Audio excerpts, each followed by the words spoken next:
Assalamualaikum warahmatullahi wabarakatuh. Ikhwan dan akhwat yang dirahmati Allah Subhanahu wa taala. Subhanallah, Ramadan kali ini Ramadan spesial, bermunculan imam-imam baru yang sebagian di antara mereka mungkin tidak pernah menjadi imam tarawih seumur hidup. Namun pada kesempatan kali ini mereka harus menjadi imam demi untuk menegakkan ibadah di rumah-rumah mereka karena kondisi pandemi yang ada. Maka yang jadi masalah sebagian dari mereka tidak memiliki hafalan Quran atau hafalan Qurannya sedikit, tidak banyak. Kemudian juga banyak di antara mereka yang ingin bisa menghatamkan Quran dalam sholat tarawih, sementara hafalan Quran yang terbatas. Apa solusi yang diberikan? Maka di antaranya syariat membolehkan seorang sholat sambil membaca dari mushaf, dan ini dipraktikkan oleh Aisyah radhiyallahu taala anha di malam bulan Ramadan. Beliau radhiyallahu anha pernah menyuruh budaknya untuk menjadi imam sambil membaca dari al-mushaf.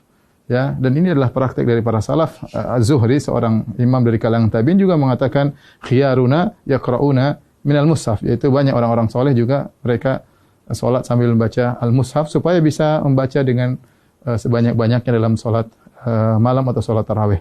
Di antara cara yang bisa kita gunakan untuk baca mushaf adalah meletakkan mushaf suatu tempat di depan kita. Nah, kita menghadap kiblat sementara mushaf di depan kita sehingga kita baca seperti biasa. Setelah itu nanti kalau kita mau ruku, ya terpaksa mungkin kita agak ke kiri sedikit, kemudian kita baru ruku, Allahu Akbar. Ya.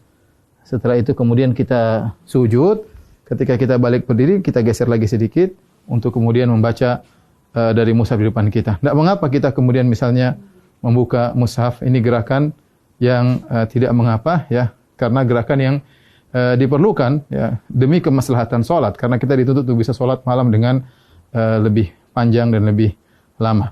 Ya, ini adalah cara pertama tatkala kita ingin salat dengan membuka mushaf di depan kita. Adapun cara kedua, caranya kita dengan memegang mushaf, kemudian bisa kita pegang ya seperti begini mungkin sambil kita bersedekap bisa. Itu tidak mengapa kita pegang begini ya. Insyaallah tidak jadi masalah, tapi kita bisa pegang bersedekap.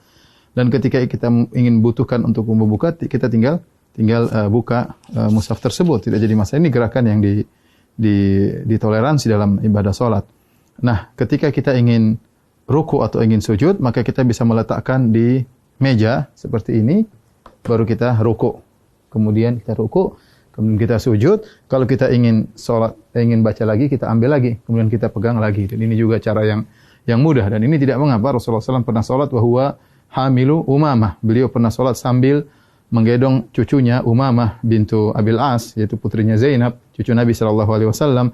Ketika Nabi sallallahu alaihi wasallam fa idza sajada ya wada'aha. Kalau Rasulullah sujud maka Rasulullah meletakkan Umamah. Kalau Rasulullah SAW berdiri, hamilah Rasulullah SAW memegang Umamah. Ini cara kedua yang bisa kita lakukan. Adapun cara ketiga yang mungkin mudah juga adalah dengan menggunakan HP ya. Dengan menggunakan HP ya kita memegang salat sambil kita megang mushaf ya, bisa kita begini oke saja, atau kita begini insyaallah enggak ada masalah. Kita sambil begini kita memegang mushaf. Ketika kita ingin ruku maka tinggal kita masukkan di kantong, baru kemudian kita ruku dan salat seperti biasa. Nanti kalau kita ingin lanjutkan tinggal kita pegang kembali, kemudian kita baca mushaf, terserah mau setengah juz, 1 juz, sepuas kita. Dan ini gerakan yang ringan juga dengan memegang mushaf. Yang perlu saya ingatkan, adapun makmum ya, makmum maka tidak perlu makmum memegang apa? Mushaf ya. Ya, jadi sebagian makmum tatkala mereka salat, mereka sambil mengikuti bacaan imam dengan memegang mushaf, dan ini adalah cara yang keliru karena makmum tidak perlu untuk memegang mushaf. Yang perlu adalah imam. Dengan demikian para ulama melarang para makmum untuk memegang mushaf karena adalah gerakan yang tidak diperlukan, dan asal hukum dalam gerakan dalam salat adalah makruh.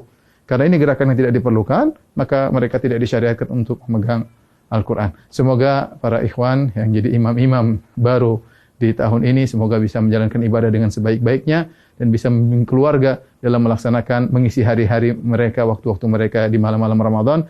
Taqabbalallahu minna wa minkum. Semoga ibadah kita diterima oleh Allah Subhanahu wa taala. Assalamualaikum warahmatullahi wabarakatuh.